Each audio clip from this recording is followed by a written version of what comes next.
Finisher হিসেবে তাকে নিয়ে জাকের আলী ও শামীমের মতো আলোচনা হয় না, অন্যদের মতো তিনি সুযোগও পান না। তবে ফিনিশার নুরুল হাসান সোহান ঠিকই স্বল্প সুযোগে নিজের সেরাটা দিয়ে যাচ্ছেন। শুধু ফিনিশার না, একজন উইকেট কিপার হিসেবেও সোহান পরীক্ষিত নাম, এখানেও তিনি অবহেলিত। একজন ক্যাপ্টেন হিসেবেও সোহানের সুনাম আছে। সোহান মাঠে থেকে শুধু নিজেকে চনমনে রাখেন না, গোটা দলকে উজ্জীবিত করেন। বিগত বছরগুলোতে বাংলাদেশ যতগুলো বড় টুর্নামেন্ট খেলেছে তার একটাতেও সোহানের জায়গা হয়নি। এশিয়া কাপের মতো আসরে সোহান জায়গা পেলেও তাকে নিয়মিত একাদশে রাখা হয়নি। ব্যাটিং টেকনিক খারাপ, ধারাবাহিক নন, এসব সমালোচনার সঙ্গে করে সোহান অনেক সাফল্য অর্জন করেছেন। ব্যাটিংয়ে সীমাবদ্ধতা থাকলেও তার বাকি দিকগুলো নিয়ে আলোচনা হয় কম। তর্ক সাপেক্ষে নুরুল হাসান সোহান দেশ সেরা উইকেট কিপার। ঝাঁপিয়ে পড়ে ক্যাচ নেওয়া অথবা বিদ্যুৎ গতিতে স্ট্যাম্পিং করা তার কাছে খুবই সাধারণ ব্যাপার। নেতৃত্বের দিক থেকেও নাম করা অনেকের চেয়ে তার সাফল্যের পাল্লাটা ভারী। ঘরোয়া ও ফ্র্যাঞ্চাইজি ক্রিকেটে দীর্ঘদিন থেকেই সুনামের সাথে ক্যাপ্টেন্সি করে যাচ্ছেন তিনি। শৈশব থেকে ক্রিকেটের প্রতি প্রবল আকর্ষণ সোহানকে 22 গজের অধ্যবসায়ী বানিয়েছে। তিনি হারার আগে হেরে যান না, চাপের মুহূর্তেও থাকেন নির্ভর।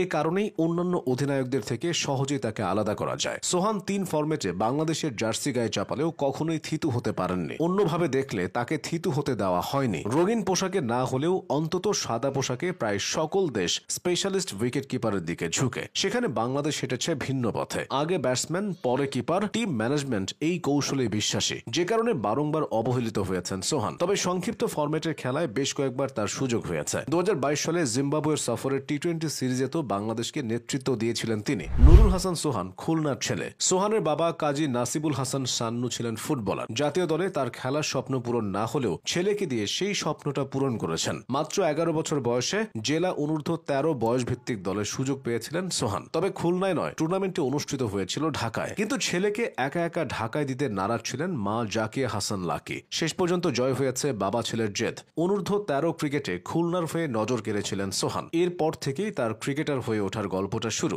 সোহান নিজে মনে করেন ক্রিকেটে এতদূর আসার পেছনে সবচেয়ে বেশি অবদান তার বাবার। জাতীয় দলে সোহানের অভিষেকটা হয়েছিল 2016 সালে জিম্বাবুয়ের বিপক্ষে টি-20 দিয়ে। একই বছর শেষ দিকে নিউজিল্যান্ডের বিপক্ষে ওয়ানডেতেও তার পথ চলা শুরু। সেই সফরেই তিনি সাদা পোশাকে বাংলাদেশের হয়ে প্রথম ম্যাচটা খেলে ফেলেন। এরপর থেকে সোহানকে জাতীয় দলে ডাকা হয়েছে বিরতি দিয়ে।